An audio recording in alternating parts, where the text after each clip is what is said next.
What's up, everybody? Good evening. We are the Ducross Brothers. I'm Trizu Cross. On my side, as always, my partner in crime, the one and only Sean Ducross. Sean, pretty interesting stuff coming out today, as once again, California is in the middle of everything. And what's interesting about this is the fact that California State Athletic Commission has finally and officially announced, Sean, that we can have pro events, including mixed martial arts, happening in California.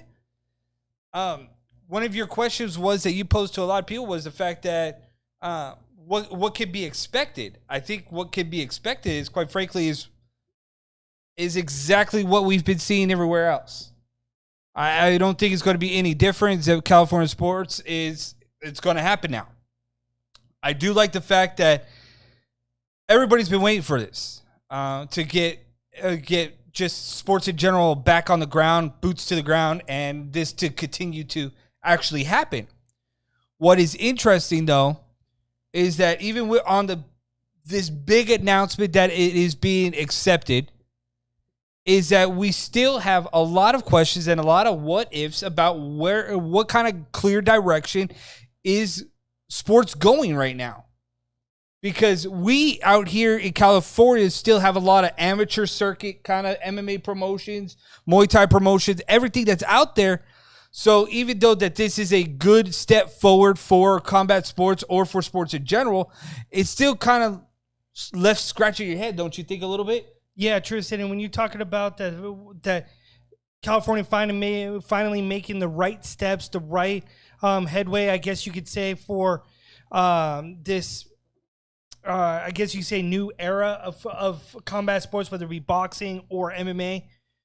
The thing that still remains the same or consistent is no fans. That's what we know so far about what came down today is no fans.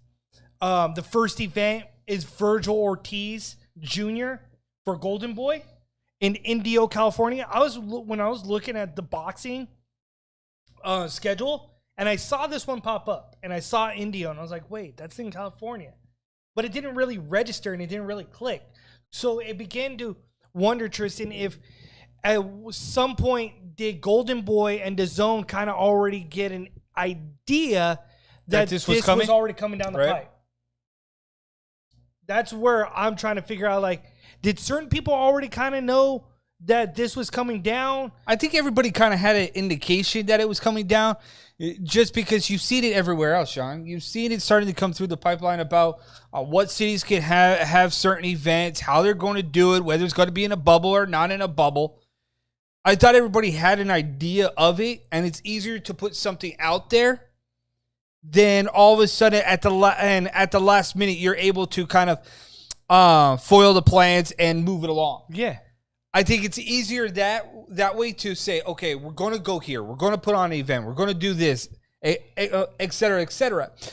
I think that's what they were getting out there was, we're going to have an event. We're going to post it in California. But if things change, we're going to pivot just a little bit enough to make sure that we have a backup plan.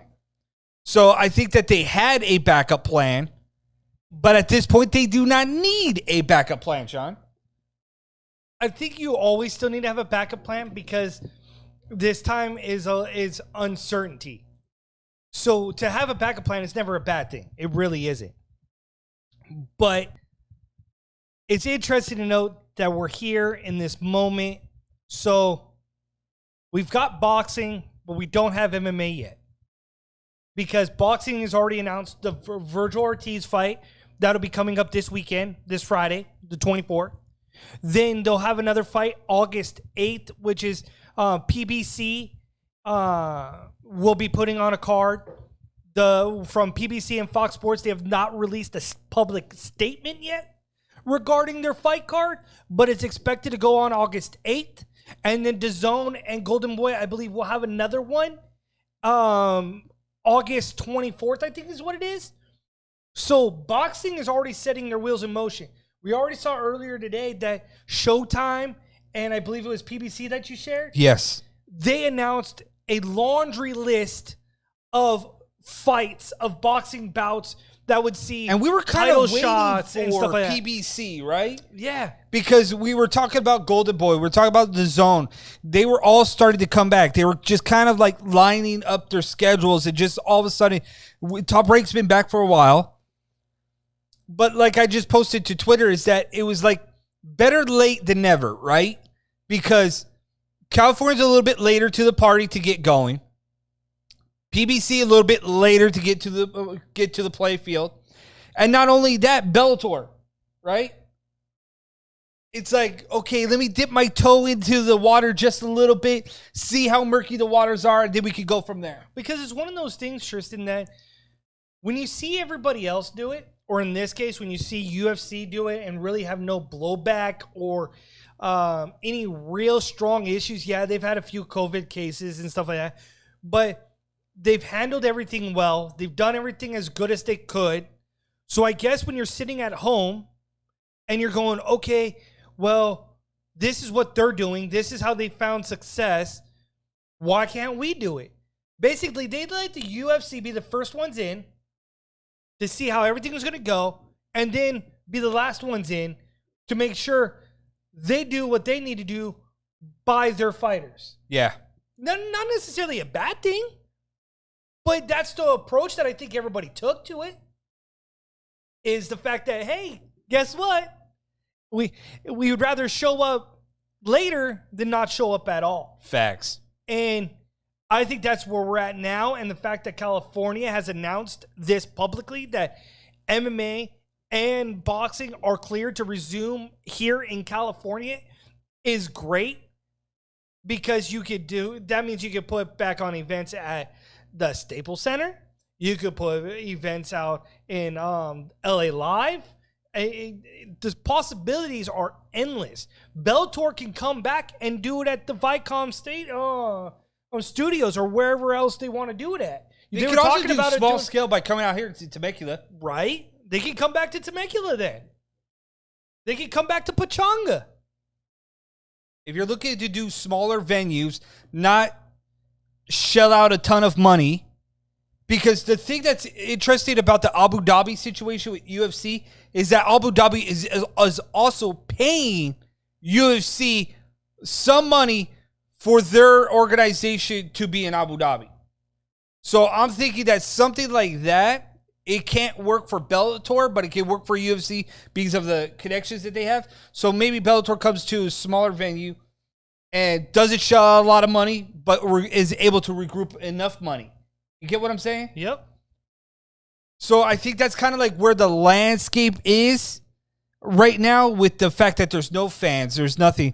I also read somewhere on social media that it was an interesting question, because it's I kind of understand it and I like it. Was that a question was posed to, if you are a promotion out here in California, an amateur, right? Amateur fighters sell tickets to make money or make money for the gate for the promotion.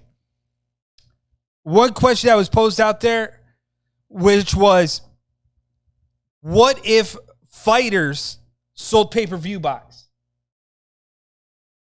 You can't bring a gate, but you can. If you could sell pay-per-view buys, would you do something like that in order to bring out a amateur fight card or something of that nature? The thing is then how much money does a promotion have at this kind of junction to get COVID testing? Yeah, and it was just brought up in the chat room about the fact that it takes a lot of money to test everybody. Yeah. 100%. So you've got to be at some point what that money figure is, because if the UFC did it, they figured out how much it costs to get that many tests or whatever deal they did, then everybody else needs to fall in line on that. Yeah, COVID testing is expensive. I mean, for crying out loud, you go into a fast drive-through for COVID testing. $150, right? $150. And granted, $150, your medical insurance should pay that back. But how long are you going to wait for them to pay it back? That is very true, because we're talking about insurance. Like, no, I don't want to wait for the higher power, if you will, to pay me back for something that, like, no, you should be covering it. Like, why are we even having that discussion? Right? It's crazy to think that we are here in 2020, that we are talking about the what ifs, the whereabouts of certain situations in combat sports or in sports in general, when just in 2019, at the tail end of 2019, Sean, how many people were excited about leading into 2020? True. Now everybody just wants to scrap 2020. Yes, I just want to get to 2021 and hope that by some miracle, it's a little bit better than what we're dealing with right now in 2020. Facts. So you just bite your tongue, roll with the punches. It was a good thing that CSAC announced this today. Yes. It'll be interesting as more information comes out about this. The couple of things that came out so far, like I mentioned earlier, is no fans. No. The CSAC has taken their time, I guess. So this has been in the works for some time. They've taken their time in developing, to their words, developed tactics during this time for regulation with the focus on prevention, testing, and in an event of a positive test, isolation. So they have to have something for the COVID testing. If you're using and an understanding of where they are taking the prevention direction to. Yeah. So they had to have worked out some type of deal that allows them to feel comfortable with moving forward. Now, if I'm wrong on this, then they may want to change the wording a little bit, because the way that I read that. Yeah, the interpretation of it. The interpretation for me is they have an underlying understanding Facts. of what they needed to do to make this public now. They wanted to be first by the people to make sure they do this the right way, not the wrong way, to get them here. The other thing, too, they took another page. You mentioned it earlier about Top Rank. Yeah. They took something else from Top Rank. That being the fact that Top Rank only allows in essential personnel into the arena area only after they are negative. So as soon as they enter the building, they're escorted to an isolated area, or what they're classifying as a quarantine bubble, and they're separated. And only when they get a negative test, they can leave their quarantine bubble and then join their teammates, their coaches, whoever it may be, and enter the arena. That's the only time they can enter the arena. So that's a good step. They're taking protocols for right there. It is interesting, though, how as we continue to progress through 2020, right? As we progress through this COVID era into combat sports, even into our everyday job, Sean, right? Yeah. The very verbiage that is being used about COVID, because I remember when it was put together, a plan was put together, Sean, it initially said, at least for me, for my work, right? You're going to be quarantined for 14 days, correct? Yeah. That's the thing that it's always been. You're right, but there's like this little bit of a wiggle room. Yeah. Because like for my company was that it was interesting because it doesn't matter if you get a headache, cold, cough, whatever, right? Right. You're immediately thought to be gone for 14 days, period, end of discussion. But if you are given if you go out there and you get a negative test and you come back and you be like, I'm negative, you have 3 days to kick flu-like symptoms and you can come back. Where before it used to be like, dude, no. You get X, Y, and Z, you're done. 14 days. Now it's like, now it's kind of negotiable. Kind of. Kick the ailment in 3 days, you can come back. That's kind of where we are right now with combat sports, are we not? Because you talk about testing. You talk about the possibility of about a positive test. You talk about isolation centers for certain fighters, or you're just kept aside, period, and you're pushed off. Yeah. How much of thought does that go into? Like, do you sit there every day with a pen and paper and you're like, this is a moving target? How are we going to attack this target like Duck Hunt? Like Duck Hunt. I swear that's what it seems like. Like somebody is sitting at the counter or at the video screen, right? With the gun at Duck Hunt, and you're trying to hit the ducks and pray the dog can go grab the duck. Because that's where we're at right now with this whole COVID era situation. And that's what I'm thinking that this pretty much is right now. It doesn't matter. We know what the protocols are. We know what the procedures are. We know what needs to be done in order to get combat sports or sports in general going in the right direction. Do we not? Yeah. So I just think that this whole thing about waiting till they found the right time. I mean, there was never going to be a right time. 2020 is what it is. We're not going to change this whole entire situation. That's the funny thing you talked about is like there's never going to be a right time. No. It's so and everybody talks about that. And that's the thing. We're waiting for the right time. Boy, there is no right time. Whether it's sports or whether it's life, there's always been that notion that as you grow up that, oh, there's a right time to do this. There's a right time to do this. There's a wrong time to do this. There's a wrong time to do this. It goes back to the saying of better late than never. Because there's always certain times that you always think those two things. And you've got to throw that notion out the window. There's never going to be a right time. There's never going to be a wrong time. There's just going to be simply a time in which you have to pull the trigger for whatever it is in life. Right. Or else you're not going to move forward, period. So in this situation, what was left for California combat sports? More sports out here. Nothing. Nothing was going to happen unless somebody pushed forward. If you're going to be scared, you're going to be left behind. Got to move forward. Got to push forward. And it's kind of what we're looking at right now with the Whittaker and the Till situation, right? But we'll get to that here. We're going to come out of break. Hit that one right in the face, right? Yeah. UFC ESPN 14.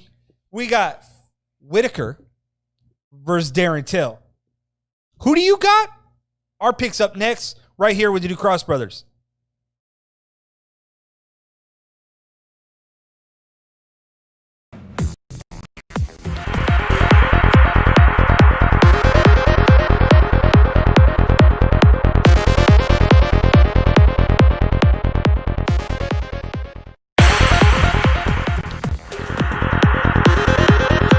The New Cross Brothers, a combat sports talk show like no other, with your boys, Sean and Tristan New Cross. You want something different? We're it. Every Wednesday at 7 p.m. Pacific Standard Time, Cross the Line. Brothers, a combat sports talk show like no other, with your boys, Sean and Tristan New Cross. You want something different? We're it. Every Wednesday at 7 p.m. Pacific Standard Time, Cross the Line. Brothers, a combat sports talk show like no other. Welcome back, everybody. We are the New Cross Brothers Sports Warriors. Glad you guys could tune into us tonight. Appreciate the love and respect that you guys show us every week. Appreciate it. Shout outs to a couple sponsors. We got ESPN Plus right here above my head, right here. This one. Go to our New Cross Brothers fan page. Click the pin link, and you can save us some subscription money on that. In the meantime, also while you're there, hit the like button. Subscribe to our page. Smash the like button, show some love, share us. Appreciate the love. I Love Anti, CBD at its finest. Go to iloveanti.com. Use promo code DuCrossBros. Save yourself 10%. I use the CBD textures. He uses the CBD muscle rub. It is some of the primo stuff that's out there on the market. You guys want to get it, get at it. In the meantime, we're the Ducross Brothers. I'm Tristan Ducross. This is my brother, Sean Ducross. Our tagline right behind us, cross the line. We're the Ducross Brothers. We duke it out every Wednesday right here on YouTube and on Facebook. So go ahead, share us, smash the like button, show some love. We're your boys. Sean, UFC on ESPN, Whittaker versus Till is coming down the pipe. And I'm kind of interested in this fight because, well, it's Darren Till versus Whittaker. It's an interesting fight. And what my notes basically said about this Turn back the clock. is like, this is, let's throw this one back. I mean, because you've got Nogueira, you've got Verdum on this fight card, you got Shogun. Even though what was interesting, Shogun's only 38, dude. He's not that much older than we are. He's still long in the tooth. Yeah, because he's been around for a minute. But when I was looking at it, I was like, wow, he's not that much older than me. And Third time these guys are going to fight, though. And he seems like he's been around forever. Look, even though that this is turn back the clock night, like it's 80s night, even though we are thinking about the old timers on this fight card, even the old timers on this fight card, Sean, are bringing it to light, right? Because the way that I look at it, right, you got Shogunua and Little Nog Nogueira, Alexander Gustafsson, and Fabricio Verdum. The one thing that stood me out on this card was not the Whittaker and the Till fight, because I know what the significance of that fight is, right? But what's interesting about the Gustafsson versus Verdum fight was that, Sean, I even asked you, right? I even asked you. So, Gustafsson unretired? Yeah. Because last time I heard anything about Gustafsson, this boy retired. So, again, as a fighter, your makeup is your mentality, right? When I think of Gustafsson, I think this guy is not mentally strong.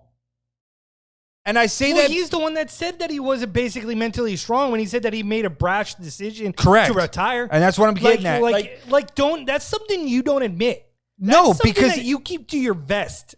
Right, because if that's your psyche, Sean, and you're going into a fight, you already lost. 100% agree. You already lost. Agree. But this is a guy that has been mentally broken several times, has he not? Inside of fights. Uneasy inside the cage at times. Not 100% going inside the cage, being mentally prepared. None of that prepares you for a fight. If you're not 100% all in, you're 100% all out in combat fights. Right? Safe to assume? Yeah, once you're mentally checked out, that's done. That's it. That's all she wrote. You're going to go in there and try to Jones come back. mentally broke him. He's been mentally broke for a minute. This guy, he's similar to Darren Till. Kind of. Both fighters were put way up here by the fight fans when they're actually right about here for the fight fans. Kind of middle of the pack, right? Yes. They're not elite, but they're definitely not at the bottom of the pack. Bro, they're the mid-carders. Yeah. They are the guys that fight for the U.S. title, the IC title, the North American title. They are those guys. They are the guys that are fighting for the AEW TNT World title. That's what they're fighting for. But in this case, what they are is the gatekeepers. Or they're the guys that are the enhancement talent. They're the Dolph Zigglers of the profession. Enhancement talent. They can get to the championship. They can get to the main event, right? Yeah. But they're just not good enough to claim that gold. Fair enough. They are the guys that will make you look good in front of you, make you look like you might be an A+ player, but you're really just a B+ player. That's Darren Till. That's Gustafsson. All the talent in the world, but just something's just missing. Yeah. They're the Adam Heinz-do of Major League Baseball. Ooh. If you don't know Adam Heinz-do, Google him. Adam Heinz-do is what I've always classified. You didn't think I had that, right? No, because I love that reference because I was an Adam Heinz-do guy. Like, he was my guy. When you played like Major League Baseball video games, he was the guy that you wanted to bring up in the minor league system because he was going to be a crusher. He was going to be a killer.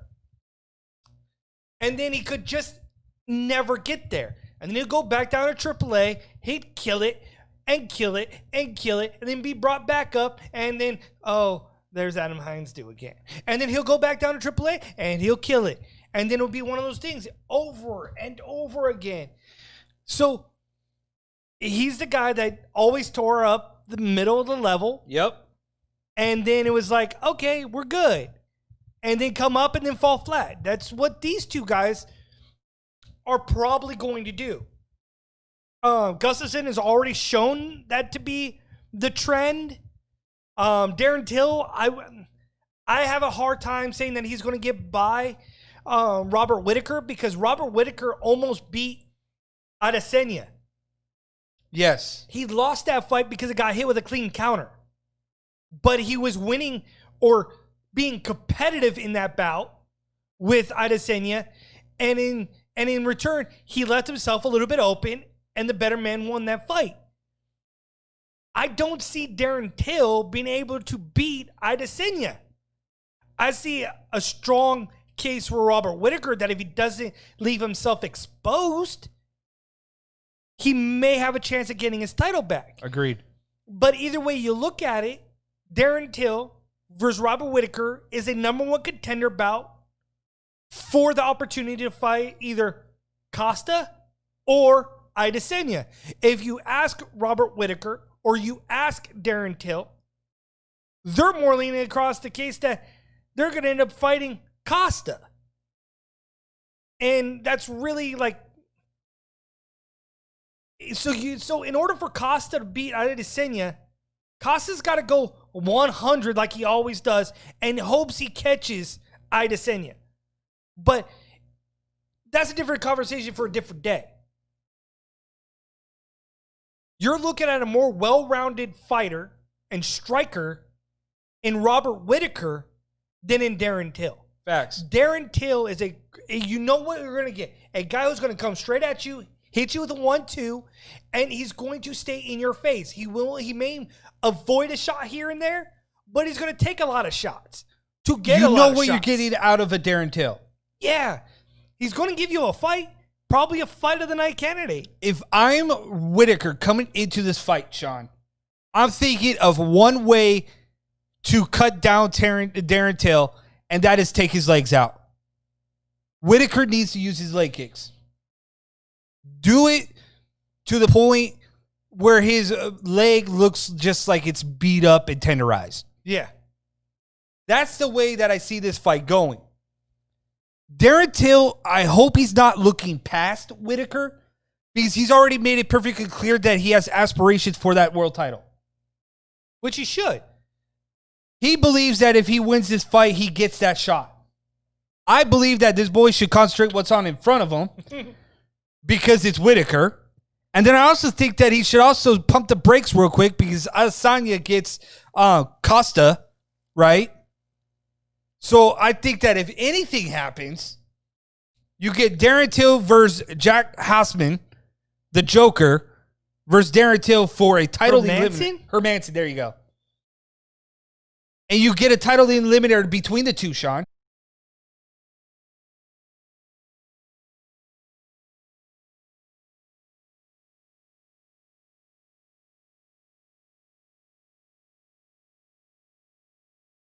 Then you would see that Hermanson...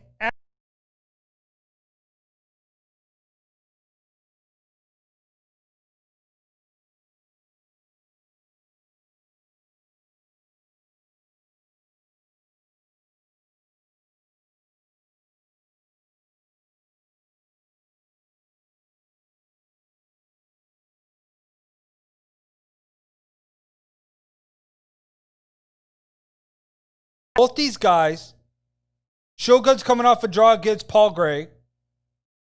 Little Nog has lost his last 4 of his last 6 fights, Sean.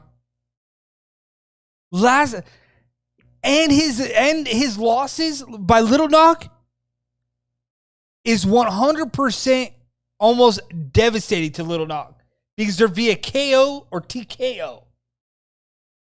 When you talk about Nogueira and Shogun, you talk about the knockouts, but you also look at the fact that Nogueira is long. You're talking about long in the tooth. If anybody's long in the tooth, right, it's Nogueira. Nogueira is slower in the ring, in the cage. He used to be one of the premier strikers, in the light heavyweight division, but he's just there. You look at Shogun too. Shogun, yeah, he can get it done. This is going to be a grind out. It's going to go the distance. I believe Shogun's going to walk out as the victor. But at the end of the day, Shogun needs to retire, and so does Nogueira. Yeah. If Nogueira wins, there should not even be a hesitation in his retiring. This fight's going to end much like the last 4 fights of Little Nog's career via TKO. And it's all said and done. Little Nog needs to run off into the sunset. Yeah, so you look at Darren Till, Robert Whittaker. I got Robert Whittaker. Yes. Antonio Nogueira versus Shogun. I got Shogun. Hands down. Verdum versus Gustafsson. Verdum. Verdum. I'm Verdum. Verdum. So that's where we are at with UFC on ESPN 14 that goes down this weekend. Also, like we mentioned, Hermanson won in 78 seconds against Kelvin Gaslam. That was a good fight. Good ending. Figueiredo did exactly what I thought Figueiredo was going to do, and in his words, he took the soul of Benavidez. He felt his soul just float up. Sean, and who else won? Go ahead, tell them all. Which one? Who was my hero? Your hero. Who was my hero? ESPN 13. Who was my hero? Tim Elliott. Thank you. Tim Elliott won. Granted, it went the distance, but still, nonetheless, co-main event. Masterful job at negotiating his own contract. Right? Believed in himself like nobody else did. It goes out there and wins. Did great. My hero. With that, we're going to a break. Come back out. We got wrestling and new Impact World Heavyweight Champion. More with the new Cross Brothers Sports Warriors right after this.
Cross the line with the New Cross Brothers every Wednesday at 7 p.m.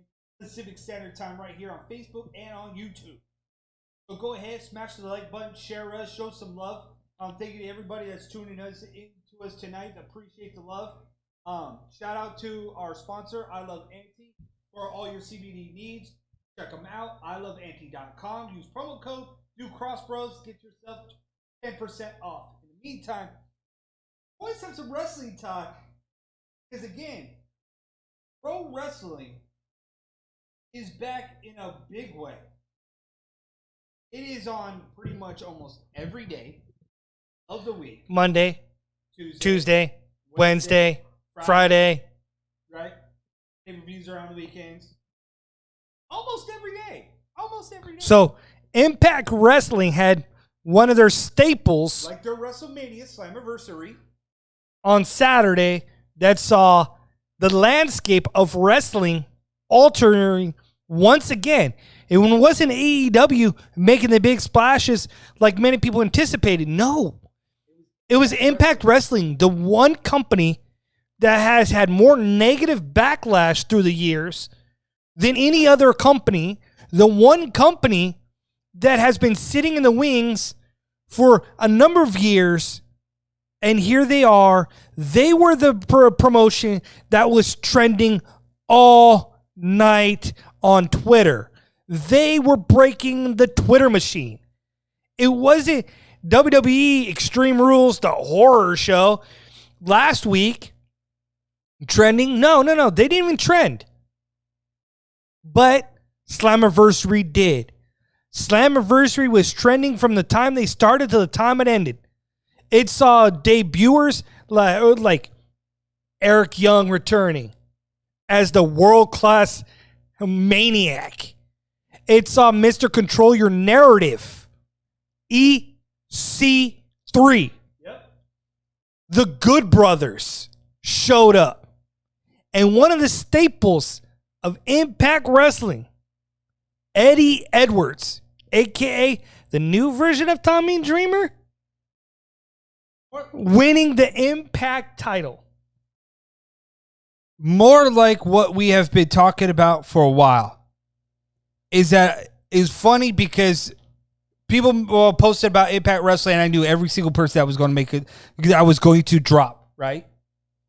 I knew every single surprise who was going to be there, and I was right every step of the way. And it was interesting because you would have hoped that some of them would have split off and went like to AEW. I think what we're seeing here is that Impact Wrestling has been around for years. Yes. From NWA TNA to TNA to Impact Wrestling to TNA to Impact Wrestling to TNA Presents Impact Wrestling. Either way, Impact Wrestling has been a mainstay in professional wrestling. And I think, too, Tristan, is that when you've got Axis backing them with Anthem, you're putting a lot of money into the wrestling production. You're putting a lot of money into the promotion to make sure that there's success. So you bring back guys that are familiar faces. You bring those back in, and bam, you've got instant people that are back from the TNA days.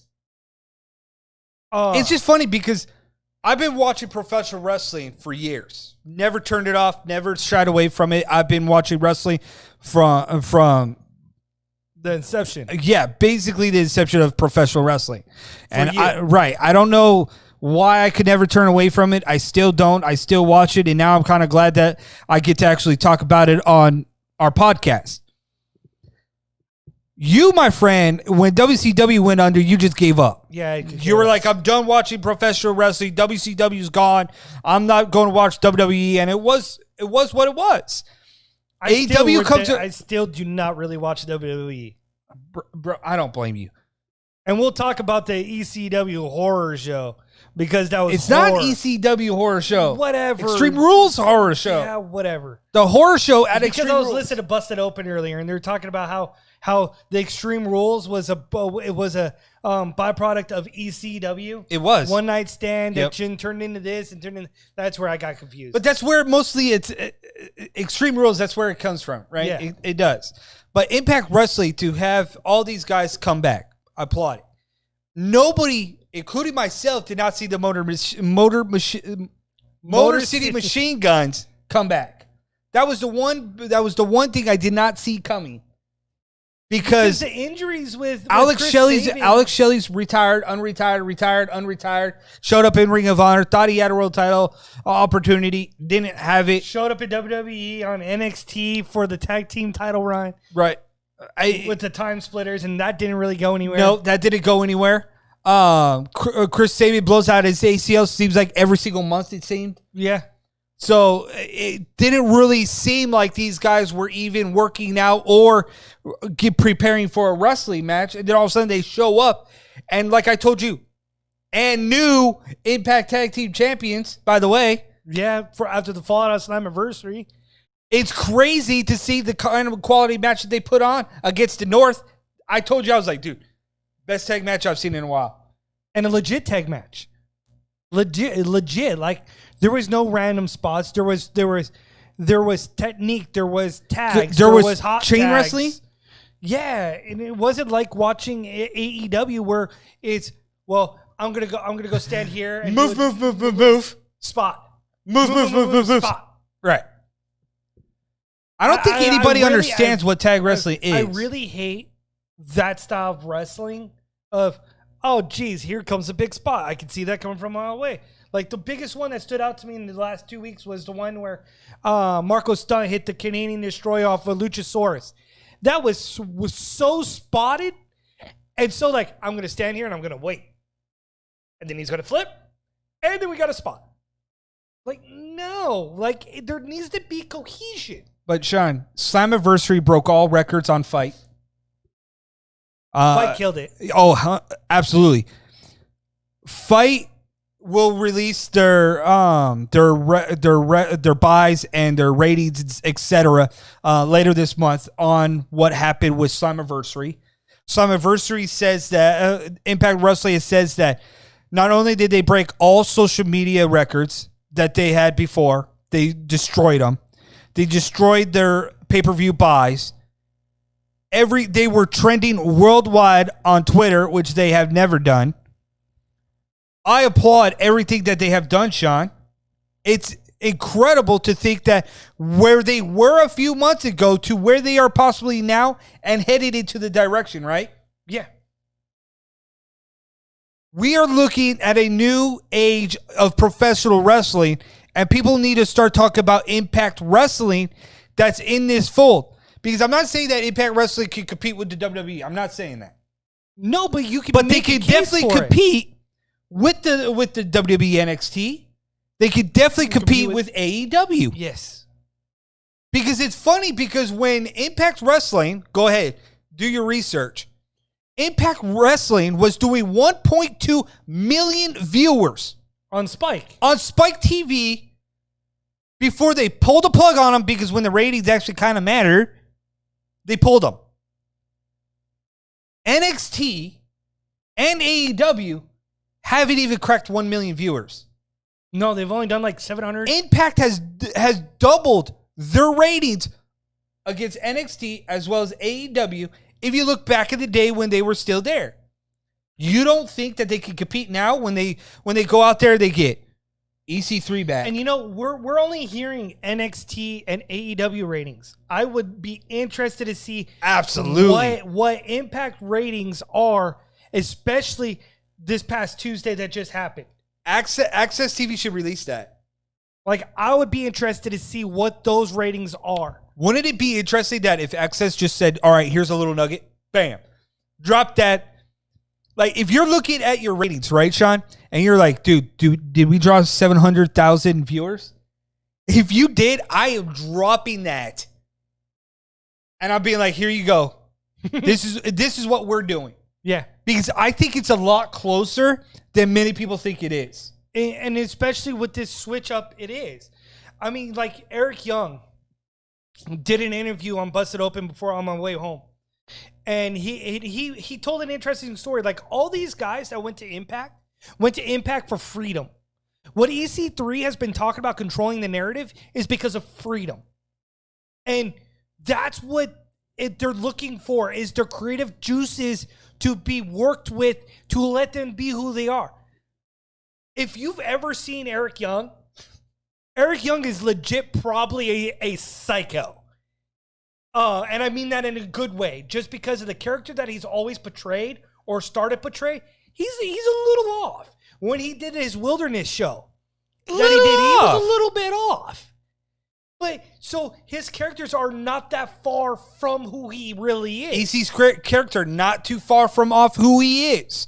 Another guy that's going to be making his debut, which I told you, which struck a chord with me, was Brian Myers, a.k.a. Kurt Hawkins, because in his promo, I had to listen to the words very carefully because, again, when you listen to pro wrestlers talk, there has to be a justifiable means to the end, right?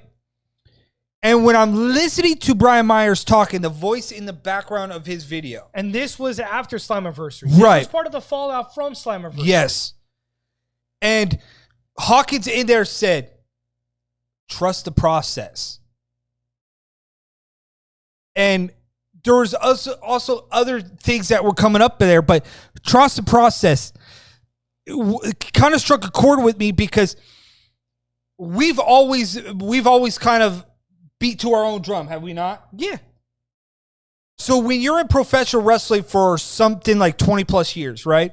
And all you hear over and over and over again, trust the process. You have it, but not just something's off. You're good, but just not good enough. You're a great hand, but you're just not what we're looking for. I'm interested to see where Brian Myers takes his character. Because for the first time, he says that he is free. And I love his little Twitter thing to Vince McMahon. I love you. I'm sorry. I love you. Asterisk super kick. If anybody knows what that means, that's a parlay to what happened at WrestleMania 24. If you don't know, go ahead and take a look back. So it's interesting to see that these players are taking it seriously. You wanted freedom. You wanted salvation. Now you have it. Right? Let's see what you do with it. So it's going to be interesting. Like I told you, it's like, okay, I'm switching from AEW to Impact Yes, you Wrestling. did say that. Because I want to see the direction that they're going to go. And it just sucks without the crowd, because could you imagine when EC3 came out and he hit that Scorpion Death Drop on Moose? Or the Good Brothers? Whispered in his ear like Sting and said, control your narrative. You picked that up too, right? That was eerily similar to what Sting does. Yes. Came out in all black. He even pulled the ear. Yes. Sting did that at one point, was pull the ear of a guy, pull it back, whisper in the ear, and then drop him with the drop. Yeah, so it was eerily similar to what Sting did. So it's going to be interesting to see that. The Good Brothers. Carl Anderson, Luke Could you Gallows. imagine when you hear that lid pop off the can and then the Good Brothers come out?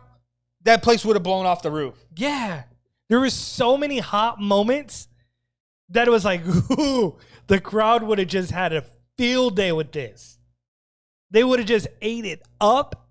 The only problem that I got is like, dude, you don't need to do the Steve Austin beer chug. That's the only problem I have with the Good Brothers. Yeah, but they have their own podcast called Talking Shop. So that's what they've always been about. A lot. Yes. And they drink a lot. That's not far fetched from who they are. They are? No. Or at least if you listen to their podcast and whatever. It's who they are. It's not that far fetched. It's like these wrestlers wanted to be who they've always wanted to be, but they were shackled. You have to, in professional wrestling in 2020 and going forward, you have to have some kind of realism, because professional wrestling, the kayfabe era is gone. The era of where it was not believable. You have to bring some of that believability back in professional wrestling. So by doing that, you have to make sure that these people, what they see on TV, they can see on the outside. Yeah. If you can't see it on the outside in an everyday life, you ain't buying what you're watching on TV anymore. No, it was just like you go from Slammiversary this past week and you go 1 week back. The believability of the horror show from the WWE was remarkably horror. Like the eye for eye match. The worst pay-per-view I have ever seen. The eye for eye match was ridiculous. Okay. That fake eye was so badly positioned, it was ridiculous. Okay, I have a question about that. And the fact that he was kind of showing it for the photo, like with his arm, with his hand kind of like open a little bit. But no, I have a question. Rey Mysterio has to be thankful that he's done with the WWE after that moment. Sean, but I have a question for you. So the eye for eye match was supposed to be, you were supposed to extract the eye, right? Yes, instead of the eye popped out. So, right. The eye popped out, right? Did it? But if your head is being pushed into a stair, this is where I'm talking about believability, folks. If your eye is being pushed into a corner of a stair, somebody, if a doctor is watching this right now on YouTube, on Facebook, somebody can explain this to me. I will really appreciate it. How does an eye pop out if your eye is being pushed backwards inside your head up against a stair? Because the only thing I can think of is maybe they're trying to aim for like the corner of the stair, and maybe like the corner was supposed to push the eye out this way, maybe? Let's try it. I'm gonna try it. Nope. I'm gonna pull a Jim Cornette right now. Come on, let's try fuck? it. Let's try it. Nope. Let's try it. Nope. No fuck. I'll show you which way. It was so bad. It was so bad. You wrote it wrote it out to me too, and went, what the fuck? Wow. That was horrible. Absolutely horrible. The only thing that I kind of liked on the horror show was the fact that you had Bray Wyatt versus Strowman in the swamp fight. No. But again, I have questions about that because I love the talking pieces. It's like I don't know why they brought Alexa Bliss into Sister Abigail because to get into Braun. Hold on. That connection was weird because they had a love thing in Mixed Match Challenge, so that was weird. Yes, and then I'm trying to figure out. Then there was talk, like when she was off of TV for a while, that she was going to become Sister Abigail. Yes. Okay. Whatever. I also heard Liv Morgan was supposed to be Sister Abigail, but that's neither here nor there. That was the most recent one. Before her was Alexa Bliss. But Sean, I even brought this question up to you. Okay, so Bray Wyatt Firefly Funhouse, right? Yes. That Bray Wyatt is like Mr. Neighborhood. Yes. Mr. Rogers. Right. But the creepy version. Correct. Don't put your kids anywhere near that guy. Then you look at the Fiend controlling him, that Bray Wyatt, right? Let him in. Then you go back and somehow the old Eater of Worlds is back and he's tormenting Braun Strowman, but there's no clear understanding of how we got this Eater of the Worlds. Then at the very end of the match, they go into the swamp. Water bubbles, turns bright red, and the feed is up.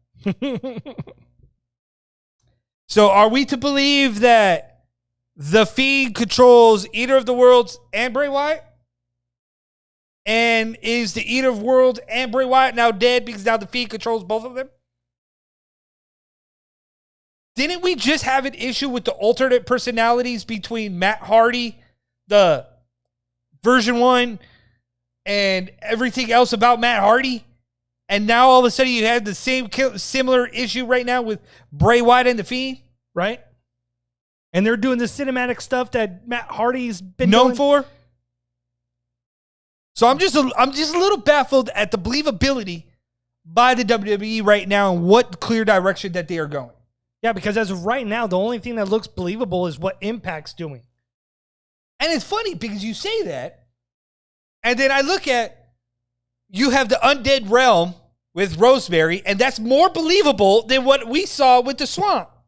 Because there's continuity with it, with the Undead Realm. There's no dead spots like there was in the Swamp match. There was dead spots. There was dead moments. You want to talk about something that's interesting? So they're going to have the Pro Wrestling House Miami-esque vibe reality show next Tuesday on Impact Wrestling. And it was funny because Rosemary was in the middle of it, and she was just going, snap to the screen, and more wrestlers showed up. Snapped again, more wrestlers showed up. Snapped again, more wrestlers showed up. Till the house was full of wrestlers. And Crazy Steve was there, then he wasn't. And if you know Crazy Steve, he's part of Decay and Rosemary. And he was just sitting there going, this is so cool. This is a crazy reality TV show. That was more believable than what we saw at the horror show. Yes. So what are we doing as professional wrestling fans? You wonder why WWE's Monday Night Raw is continuing to lose ratings? They should not be doing a 3-hour wrestling show. They should be at 2. If it's 3 hours, you cannot find anything to do with Eric Young when he was there or any of the other former Impact wrestlers. For 3 hours, you can't put a program together like a TV show. I'm just your entertainment. I don't get it, dude. You should be able to create a big giant soap opera. You would think. So many more issues coming out of the horror show. Oh, And to think about it, Sean, the horror show, after that, because it was so bad that everybody ripped it, they then went to Monday Night Raw and they ripped up 2 versions of scripts. 2 versions. Completely ripped them up. And rewrote the whole entire show before the show was set to go on air. Dude, if you're doing that, you have a bigger problem, because even heading into Monday Night Raw, that's still bad, Sean. Still bad. I cannot believe that you have to resort to that point. I don't believe it. Crazy. But Sean, we're just about out of time here. You want to talk about UFC's new outfighting deal or the boxing payoffs, or talk about that next week? We can go ahead and round out the show with the last 2 topics. We got time. Okay. So rounding out tonight's show, for everybody that's tuning into us, we're the Ducross Brothers, the Sports Wars. Thank you to everybody that's tuned into us tonight. Appreciate the love and respect. In the meantime, UFC signed a new outfitting deal. Reebok is gone for the outfitting deal. They'll stay on as the shoe provider for the UFC. However, they will not be the outfitter. I was trying to figure out how this was a good deal for the UFC, and people were like, "Oh, this is amazing! It's an MMA clothing company. Good for them. It fits. It's perfect." But how?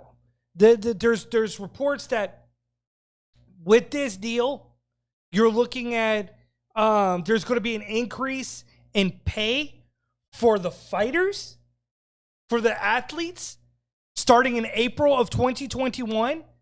But for a company that makes less money than Reebok, how is this company and the UFC going to be awarding more pay? Finances are different, I guess. I don't completely understand how this deal makes more sense gets than the the Reebok. fighters more pay. I agree.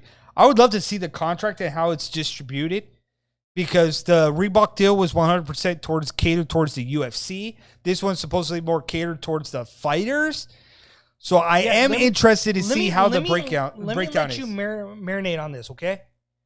Reebok is a $2.6 billion corporation. Venum is a $1 million corporation in revenue. Yep. $2.6 billion in revenue versus $1 million in revenue.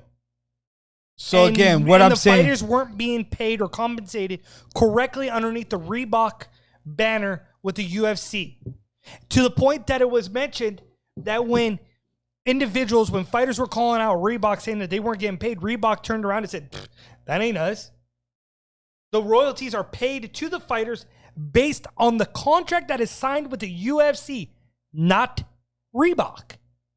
Reebok never was accounted for anything that they did, except for supplied the uniforms to the fighters.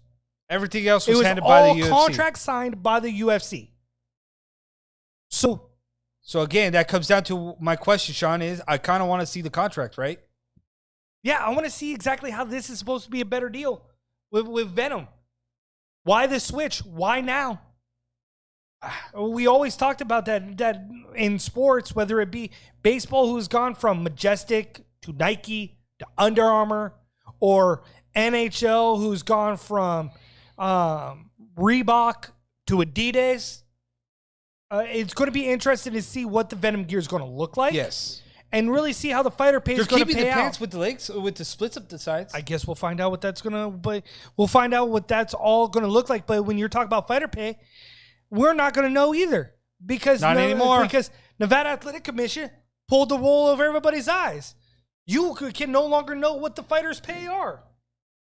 Kind of like that, and I kind of hate that. So, because that to me was all the leverage that fighters had. Was, oh, see, that got leaked out. Guess what? We're not getting paid. Now, when you fight in Nevada or you fight anywhere else around the world, the pay is not going to be released. The UFC is going to be in Abu Dhabi and in Las Vegas. Both states now do not make payouts public. Correct. So you're not going to know what each fighter is going to be making unless they go to Florida or they go to Arizona. California is the only state right now that shows that public payouts, but that may change too. So I'm sure everything's going to start changing a little bit. Yeah, but so the leverage of fighters are gone still. That's a shame because the UFC fighters are still signed into a clothing contract. They're still signed into that. And then you look over at the fact that the payouts are not going to be exposed to the fighters.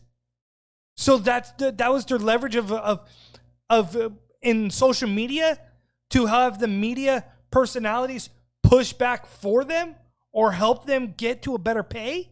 That's gone. Man, the fighters are really getting a raw deal here. They continue to get raw deal after raw deal. And again, guess what? There's still no union. Correct. Been saying it for over a decade. Well, not necessarily a decade, but probably about a little over 5 years now. Close to it. I could go find it. We were one of the first ones that started mentioning Fighters Union. Yep. But it's interesting to see and bad at the same time. So I guess only time will tell what the Venum deal is going to look like. Only time's going to tell about how much leverage is truly taken away from the fighters now that the public payouts are not going to be released to the masses. Definitely going to be an interesting year in 2021 when this pandemic should be over, hopefully, and everything kind of shakes itself out. But we're the Ducross Brothers Sports Warriors. Tristan Ducross, Sean Ducross, cross the line with Ducross Brothers every Wednesday at 7 p.m. Pacific Standard Time. Shout out to Auntie right here. Right here. iloveauntie.com. Use promo code DucrossBros. Save 10% off of all your CBD needs. ESPN Plus. Get the subscription link on our fan page, the Ducross Bros on Facebook. Meantime, smash the like button, share us, subscribe to us, show your love. Meantime, until next time, we're out of here. Fan page, the Ducross Bros on Facebook. Meantime, smash the like button, share us, subscribe to us, show your love. Meantime, until next time, we're out of here. Sean and Tristan Ducross. Fan page, the Ducross Bros on Facebook. Meantime, smash the like button, share us, subscribe to us.